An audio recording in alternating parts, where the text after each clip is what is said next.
At Lagos Television, it's all about storytelling. And when others are silent on the issues bothering on the segment,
fellow Nigerians, as I address you today, I am deeply aware of the struggles many of you face in these challenging times.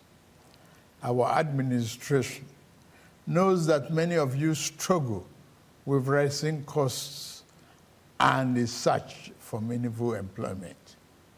I want to assure you that your voices are heard. As your president, I assure you that we are committed to finding sustainable solutions to alleviate the suffering of our citizens. Once again, I plead for your patience as the reforms we are implementing show positive signs, and we are beginning to see the light at the end of the tunnel. Exactly 64 years ago, our founding fathers chose democracy as a form of government and launched the dream of a great country that would lead the rest of Africa out of poverty, ignorance, and underdevelopment. A beacon of hope for the rest of Africa and the world. Over 6 decades later, we can look back, and Nigerians worldwide can see how well we have succeeded in realizing the lofty dream of our founding fathers. The world is witnessing and benefiting from the can-do spirit of Nigerian people, our massive intellectual capacity, and our enterprise and industry in all vocations, from art to science, technology to infrastructure. The dreams that our founding fathers envisaged are still work in progress. Every day, we put our hands on the plow, determined to do a better job of it. While it is tempting to focus on what has been left undone and where we have stumbled as a nation, we must never lose sight of how far we have come in forging and holding our country together. Since independence, Nigeria, welcome to the October 1st Independence Day celebration in Nigeria. But of course, we are here on the set of the conversation. I am Abimbola Bello. Happy Independence Day. Happy Independence Day. I wonder why she kept quiet. We're celebrating on a low-key, so I'll be speaking on a low-key.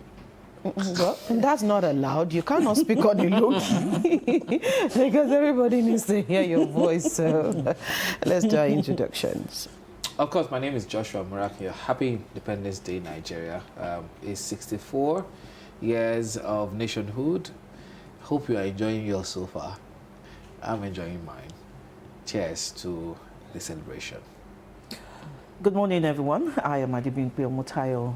Happy Independence. Nigeria is 64 years old. Are we where we're supposed to be? Are we work in progress?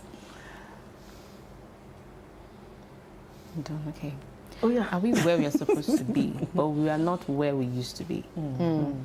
I am Joy Olu. Welcome to the conversation. All right, of course, like we said, Nigeria at 64. What a way to begin the conversation this morning by listening to the broadcast, part of the broadcast by Mr. President earlier today.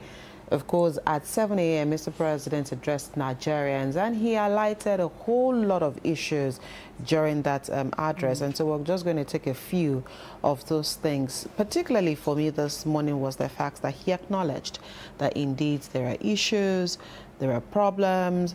Is he aware? Yes. Is he working towards finding lasting solutions to some of those issues? Yes. And so like Joy said, we might not be where we used to be, but of course, we're not where. we might not be where we want to be, but we're not where we used to be. Well, for some people, they'll feel that that statement is consolation statement. Well, for so many people, I feel that I remember so many years ago, I mean, in the early 2000s, when we were talking about is nascent democracy, about nascent democracy of almost 20-something years. OTB more now. And in fact, if care is not taken, the child may also have another child. But for a country or a country that is 64 years, is this where we should be at this moment in time? The answer, categorically, emphatically, is no. And well, mixed reaction have actually trailed the broadcast of Mr. President. I like the fact that he didn't actually rigmarole, or he didn't pussyfoot on the conversation when he started his broadcast. He went straight headlong to it.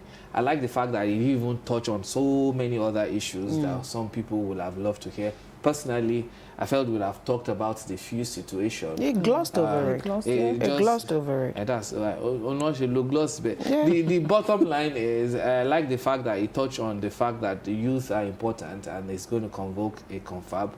Whether that would change or tip the scale to ensure that we have our youth emancipated from the helplessness and hopelessness they feel about the country is another different ballgame entirely. But having said that, I love the fact, some good cheering news, that we've cleared the over 7 billion backlog of debts that we had, mostly from airlines, and so I know about that as well. And of course, the money that we're not supposed to spend, that we borrow or should, from the CBN, we shouldn't be, but I thank God that we've cleared that as well, and our reserves are shooting up.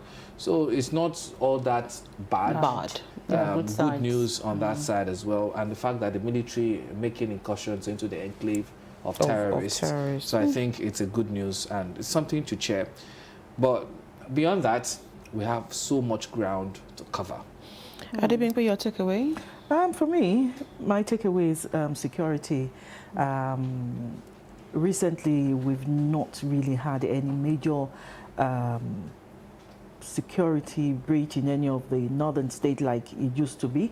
We've not really heard much about Boko Haram and major bandit attack like we used to have. So I will score him, you know, like High 70%, yes, in that area.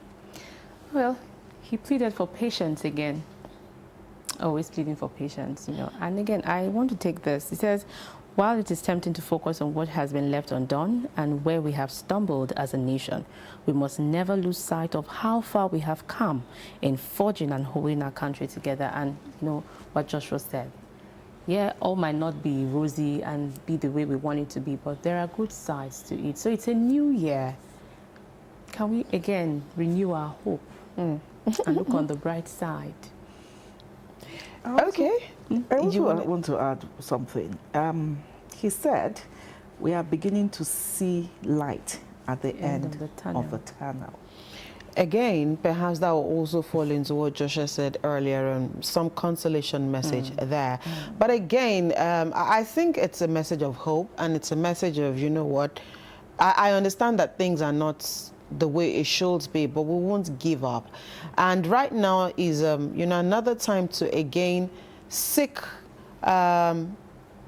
should I use the word pity from Nigerians, and just plead for more time to put things in the right perspective.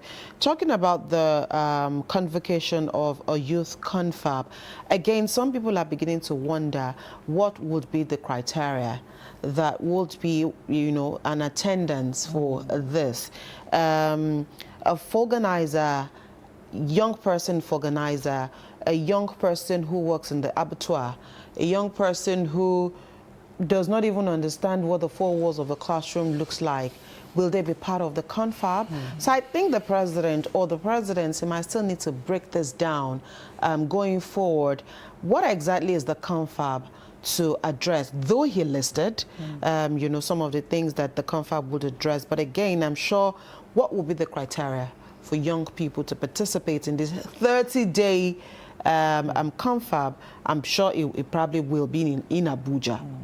But then I'm sure this also needs to be broken down. What exactly, when will this hold? What would be the choosing, the membership of, will there be a limit as to the number of people that can attend this confab? It's good that he has said it, but saying it is not the problem. You know, implementing this and seeing to fruition what this committee will do or what this confab will do is one thing that the presidency also needs to clarify. The challenge I have, though, is while the president was talking, so many Nigerian youths are on the streets protesting end bad governance and protesting food inflation, protesting. I saw some of them on my way to the office this morning as well. Which access is that? Ikeja Underbridge. Okay. And our correspondents are also out there. They're gathered at Mojota Axis as well. I'm sure that even as of yesterday when I was reading the news, the statement from the organizers is there's no going back. So which of the youth is the president addressing? That's my own question. We're talking about the youth on the street protesting at the moment about their, the part of the scripture says, I think I know it more in Yoruba, as against you know, when you're hoping for something over and over again, at one point your hope begins to dwindle. Okay, because we need to wrap up this segment real fast, but I think where this will probably end is he's talked about it. He has said what his administration wishes to do. The modalities will now be what they need to fine-tune, maybe again find a way to engage the young people. But of course, those who will be protesting this morning, please just ensure that you do this within the confines of the law. There's security agencies everywhere to ensure safety of lives and property. Please do not take the laws into your hands. Do not get angry over this particular situation. Just put out your grievances there in a cool manner and let everybody go back home. We need to take a break now. Our guests are already in the building this morning so that we can cover enough ground with our guests this morning. Of course, we'll take a quick break. When the conversation returns, part one of this conversation will be with Joy and I, and Adebimpe and Joshua will take the second part of the conversation today. We'll be back after this short break.